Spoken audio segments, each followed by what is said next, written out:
Hello সবাইকে নমস্কার, আমি জুই। সবাই কেমন আছো? আশা করছি তোমরা সবাই ভালো আছো। আজকে সকাল সকাল বর বাজার থেকে এমন দুটো অদ্ভুত জিনিস নিয়ে এসেছে যা দেখে আমি তো অবাক। এই যে আমার হাতে দেখছো, আপেলের মতো একদম লাল টকটকে চেহারার একটা ফল, দেখতে বেশ লোভনীয় লাগছে। তবে এটা সরাসরি মুখে দিলেই বিপদ। কেন বিপদ সেটা বলি। এই ফলটা আসলে হচ্ছে কাজু আপেল। আমরা যে কাজু বাদাম খাই তার উপরের অংশটা, আর আমি হাত দিয়ে যে নিচের অংশটা ছাড়াচ্ছি এটা হচ্ছে কাজু বাদাম। এটার ভিতরেই রয়েছে কাজু বাদামটা। পেকে গিয়েছে। কাঁচা অবস্থায় পুরো ফলটাই সবুজ থাকে, আর পেকে গেলে ঠিক এরকম লোভনীয় দেখতে লাগে। দেখতে বেশ আপেলের মতো, আর পুরো পেকে গিয়েছে। বেশ সুন্দর একটা গন্ধ, পাকা আমের গন্ধের মতো মিষ্টি একটা গন্ধ। আর এই পাকা ফলটা এখানকার লোকেরা অনেকেই খায়, এবং বাইরে মার্কেটেও মাঝে মাঝে দেখি বিক্রি হচ্ছে। এটাই মূলত আমরা যে চড়া দামে, মানে সোনার দামে বলতে পারো, কিনে খাই, সেটাই এটার মধ্যে লুকানো রয়েছে। চলো এই আপেলের মতো জিনিসটা তোমাদেরকে একটু কেটে দেখাই। দেখেছো তো, ভিতরটা দেখেই মনে হচ্ছে না একটু খেয়ে দেখতে? তবে ভিতরে পুরোটাই জল। আর এই অবস্থাতেই যদি কেউ মুখে দেয় না, ঠোঁটে মানে যেখানে যেখানে লাগবে সেখানে প্রচণ্ড চুলকে ঘা হয়ে পুরো সেখান থেকে চামড়া উঠে যায়। আর খেলে অনেকটা কাশি আর প্রচণ্ড গলায় ইনফেকশনও হতে পারে। তবে জানো তো, এই পাকা ফলটা দিয়ে না অনেকেই অ্যালকোহল বানায়, লোকাল অ্যালকোহল হিসেবে খায়। আর এই যে হচ্ছে মহামূল্যবান রত্ন, যার ভিতরে থেকে এটা বের করতে বেশ কষ্ট করতে হলো আমাকে। মহাশয়ের অনেকটা লজ্জা। উপরে একটা এরকম শক্তপোক্ত জামা পরে, তার ভিতরেও আবার 3-4টে জামা পরেছে। সেখান থেকে তাকে টেনে বের করা মানে খুবই কষ্ট করে। একটা বের করতে আমার এতটা কষ্ট হচ্ছে, তাহলে পুরো প্রসেসিংটা কতটাই না কষ্টের। আর এই পাহাড়ি অঞ্চল দিয়ে তো কাজু বাদামের প্রচুর গাছ থাকে। এখন এই ফলগুলো পাকার সময়।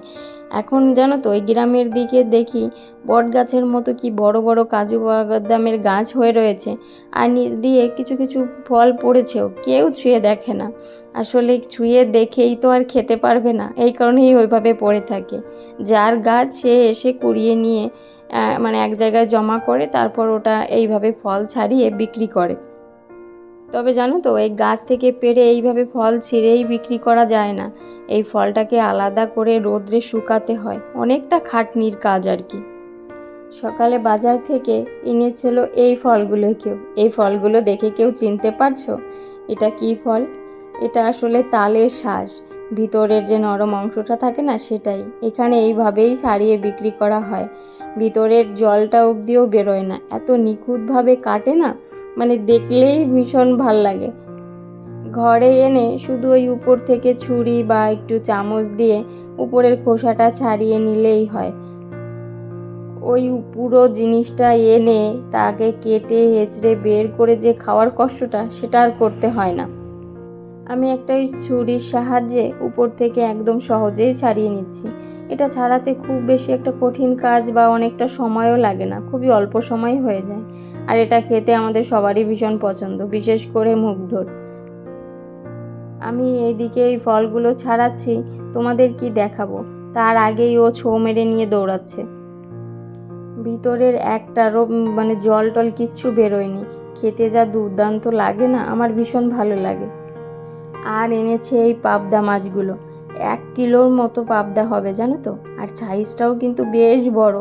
এই মাছগুলো যে টাকা দিয়ে এনেছে না, এটা শুনে মানে আমার চোখ পুরো ছানা বড়া। এতগুলো মাছ নাকি 100 টাকায় এনেছে।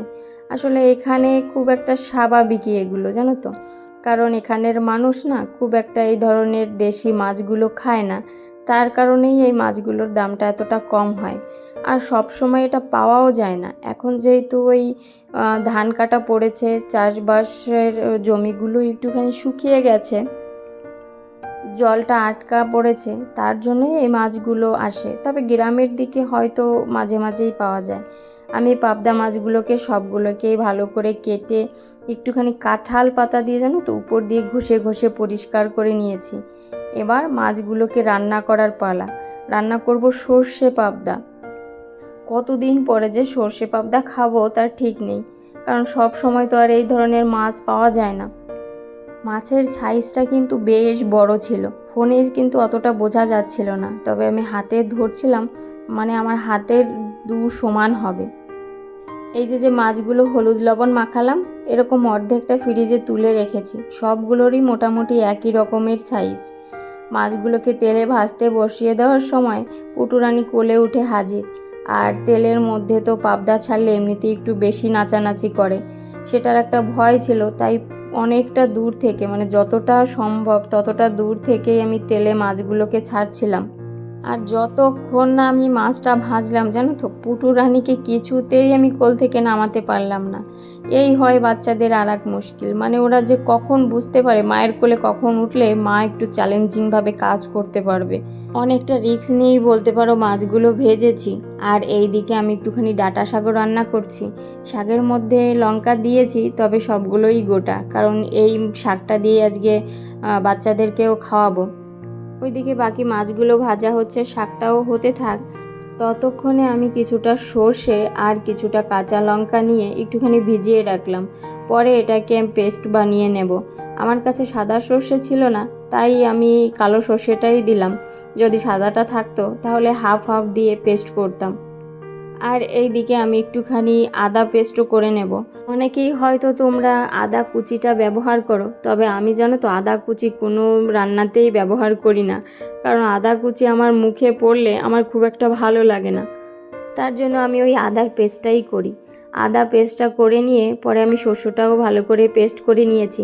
এবার একটুখানি ছেঁকে নেব, কারণ ওই ছেঁকে না নিলে না ওই সর্ষের যে খোসাটা থাকে ওটা মুখে পড়লে আমার একদম ভাল লাগে না, বদহজমও হওয়ার একটা চান্স থাকে। আবার ওই সর্ষে রান্না করার সময় তিতে হওয়ারও বেশ চান্স থাকে। ওই জন্য আমি অত কিছু রিস্ক নেই না, আমি শুধু এই পাল্পটা বের করে নিই। এটা দেখতেও ফ্রেশ লাগে আর খেতেও ভালো লাগে। এমনিতে আমার সর্ষের ঝাঁজটা ভীষণ পছন্দের, তবে এই সর্ষের খোসাটা আমি একদমই নিতে পারি না কোনো খাবারের সাথে। একটুখানি টমেটো পেস্টও করে নিয়েছি, আর ওই মাছ ভাজার তেলেই দিয়ে দিলাম কালো জিরে ফোড়ন, তারপর আদা পেস্টটা, সেটাকে একটুখানি গন্ধ যাওয়া অবধি ভেজে নিয়েছি। তারপর দিয়ে দিলাম টমেটো পেস্টটা। এবার টমেটো পেস্টটা একটুখানি লবণ হলুদ দিয়ে ভালো করে কষিয়ে নিলাম যতক্ষণ না তেল ছেড়েছে। বেশ কিছুক্ষণ মিডিয়াম আঁচে নাড়াচাড়া করে নিয়ে দিয়ে দিলাম সর্ষে পেস্টটা। এবার সর্ষেটা দিয়েও কিছুক্ষণ ভেজে নেব যতক্ষণ না এর গা থেকেও তেলটা না বেরোয়, তবে খুব বেশি ভাজবো না যাতে তিতে না হয়ে যায়। সর্ষের যে কোনো রান্না জানো তো আমি একটু ভয়ে ভয়েই করি যাতে তিতেটা না হয়, কারণ তিতে হলেই তো পুরো রান্নাটা নষ্ট হয়ে যাবে। তবে আবার একটা সাহসও থাকে, কারণ ওই যে খোসাটা ফেলে দিই ওর কারণে তিতে হওয়ার চান্সটা অনেকটা কম থাকে। যাই হোক, আমি মশলাটা ভালো করে কষিয়ে নিয়ে দিয়ে দিলাম পরিমাণ মতো জল, আর দিয়ে দিলাম ভেজে রাখা পাবদাগুলো। এবার এটা ফুটে এলেই তো নামিয়ে নিলেই সর্ষে পাবদা রেডি। যদিও রান্নাটা খুবই সহজ, খুবই অল্প সময়ে হয়ে যায়, তবে খেতে হয় দুর্দান্ত। আমার খুবই একটা পছন্দের খাবার। পাবদা মাছ পছন্দ করে না এরকম মানুষ, এরকম বাচ্চা খুবই কম। তবে জানো তো আমার বাচ্চারা আবার মাছ খায় না খুব একটা, ছোট্টবেলা থেকেই। মুগ্ধ তো মাছের গন্ধে দৌড়ে পালায়। আর পুটুরানিও দেখি খুব একটা পছন্দ করে না, তাই ওদের জন্য আর মাছটা আমি আলাদাভাবে রান্না করলাম না। তবে খেলে একটু ভালো লাগতো আর কি, বাঙালি মা তো, বাচ্চারা একটুখানি মাছ খাবে, পছন্দ করবে, এটা তো সব মায়েরাই চায় বলো। যাই হোক, তোমাদের সঙ্গে গল্প করতে করতে আমার সর্ষে পাবদাটা মোটামুটি রেডি। দুপুরবেলায় বেশ কবজি ডুবিয়ে খেয়েও নিয়েছি। বাচ্চারা এবার দুপুরে ঘুমোচ্ছে, তবে আজকে আর আমি দুপুরে ঘুমোলাম না, কারণ আমার রয়েছে প্রচুর কাজ। দেখেছো তো ঘরটা কেমন জঙ্গল বানিয়ে রেখেছে জামা কাপড় মেলে। যতক্ষণ ওগুলো না ভাজালাম ততক্ষণ আর আমার স্বস্তি মেলে না। ঘরের মধ্যে জামা কাপড় অগোছালো থাকলে ঘরটা প্রচণ্ড রকম নোংরা লাগে। আর এমনিতে আমার ঘরে বাচ্চা রয়েছে, ওরা প্রচুর রকমভাবে নোংরা করে। তারপর যদি আবার আমার এই ধরনের কাজগুলো পেন্ডিং থাকে না, তখন আর ঘরের মধ্যে টেকানো মুশকিল হয়ে যায়। দুপুরে যেহেতু আজকে অনেকটা ছোটখাটো কাজগুলো করে নিয়েছি, তাই দুপুরে ঘুমটা হয়নি। আর দুপুরে না ঘুমালে আমার বিকেল গড়াতে না গড়াতেই প্রচণ্ড খিদে পায়, দুপুরে যতই খাই না কেন। তার জন্য আমি একটুখানি ওই সবজি চাউমিন বানিয়ে নিচ্ছি, যেটা বাচ্চাদেরও ভীষণ পছন্দ আর আমিও একটুখানি খেয়ে এনার্জিটা পাবো। চাউমিনটা বানানোর জন্য খুব বেশি তেল ব্যবহার করিনি, একটুখানি গাজর, ক্যাপসিকাম, পেঁয়াজ কেটে নিয়েছিলাম আর চাউমিনটা সিদ্ধ করে নিয়েছি, ব্যাস। সবজিগুলোকে অল্প তেলে একটুখানি ভালো করে সিদ্ধ করে ভেজে নিয়েছি, তারপর চাউমিনটা দিয়ে নামিয়ে নিয়েছি।